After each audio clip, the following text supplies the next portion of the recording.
les papas, bonjour les mamans, c'est Geneviève. Je viens aujourd'hui vous parler des choix encadrés. Pensez-y, comme adulte, on a probablement tous déjà dit « Ah mon Dieu, je retournerai en enfance », n'importe quand. C'est vrai, on avait bien peu de responsabilités, mais on avait aussi bien peu de choix qui s'offraient à nous. Pensez-y, mettez-vous dans la vie, dans la tête de votre enfant, dans son quotidien, et vous allez vous rendre compte que votre enfant est très peu sollicité sur le plan décisionnel. En fait, on va décider comme parents de l'heure du coucher, de l'heure du lever, ce qui est tout à fait normal. On va décider des tâches, des routines, des règles, des repas.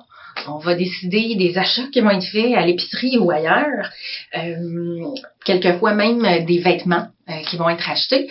On va décider de les envoyer à l'école, endroit où on va décider des apprentissages qui vont être faits. Encore une fois, des règles de ce qui est pertinent ou pas pour eux, des horaires, des enseignants, des tâches, des devoirs, des leçons. Et on va même intervenir dans les moments où c'est possible de boire, de manger, d'aller à la toilette. Et même à la période des vacances, ben souvent les parents ont décidé où on va aller en vacances. Et dans le reste des vacances scolaires, qu'est-ce que va faire l'enfant? Est-ce qu'il va se faire garder? Est-ce qu'il va aller au camp de jour? Donc, votre enfant, au bout du compte, là, a très peu de pouvoir décisionnel. Il y a quelque chose de normal là-dedans, mais il y a quelque chose de bénéfique, en fait. Ça apporte quoi à votre enfant ou ça vous apporte quoi que votre enfant gagne en pouvoir décisionnel? Ben, ça va augmenter le sentiment de considération que lui ressent. Hein? D'abord et avant tout. Ça va aussi lui apprendre à faire des choix, mais aussi à assumer les conséquences de ses choix, qu'elles soient positives ou négatives. Ça va développer son sens des responsabilités, puis diminuer un peu le sentiment d'injustice qu'il peut ressentir face au fait de devoir toujours obtempérer. Et c'est fort possible que ça diminue même un peu l'opposition de votre enfant s'il y a des comportements opposants. Alors, on fait comment pour déléguer, pour offrir un pouvoir décisionnel à notre enfant? D'abord, il faut se rappeler qu'il y a des zones où on ne devrait pas intervenir. Il y a ces zones de pouvoir, l'enfant. C'est facile de se rappeler lesquelles. Elles sont toutes liées aux besoins de base. Hein? Manger, boire, dormir, aller à la toilette.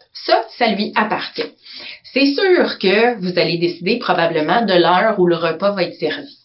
Mais si votre enfant n'a pas faim, il y a fort à parier que vous n'allez pas le nourrir de force. Hein? Vous allez décider de l'heure du coucher. Et encore une fois, comme je disais, c'est normal. Mais est-ce que vous pouvez forcer l'endormissement?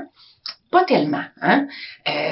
Vous allez pouvoir mettre une règle sur l'heure de réveil. Vous ne pouvez pas l'empêcher de se réveiller à 6h30 le matin, la fin de semaine. Par contre, vous pouvez lui dire, tu te réveilles à 6h30, ben, tu fais une activité calme dans ta chambre jusqu'à 7h. Donc, vous pouvez convenir avec lui de certaines règles qui encadrent ça, mais il y a sa zone de pouvoir là-dedans. Une des zones de pouvoir où vous pouvez lui offrir des choix adaptés, petits, ça va être des micro-choix, là, petits, puis plus on va vieillir, plus on va avoir une zone de pouvoir élargie. Hein? Vous avez probablement déjà entendu parler de la technique du verre de lait versus du verre de jus, là.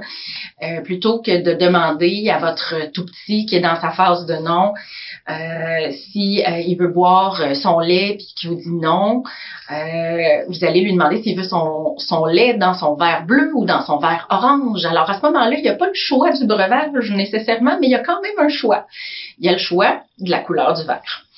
À 4 ans, vous décidez que c'est pas l'heure d'écouter la télé, ben offrez-lui des alternatives, des choix qui vous conviennent, mais des alternatives. Hein? Est-ce que ça serait l'heure d'un bricolage, d'une marche, de jouer au bloc, de faire un peu de lecture? Hein?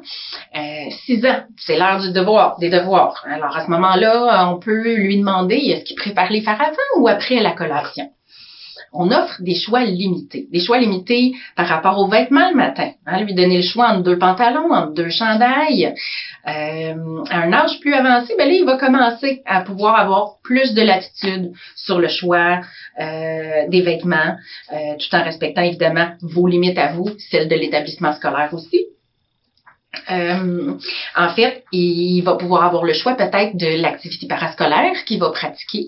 Il va pouvoir avoir le choix de peut-être certains repas dans la semaine ou des moyens ou de l'endroit choisi pour le moment des études.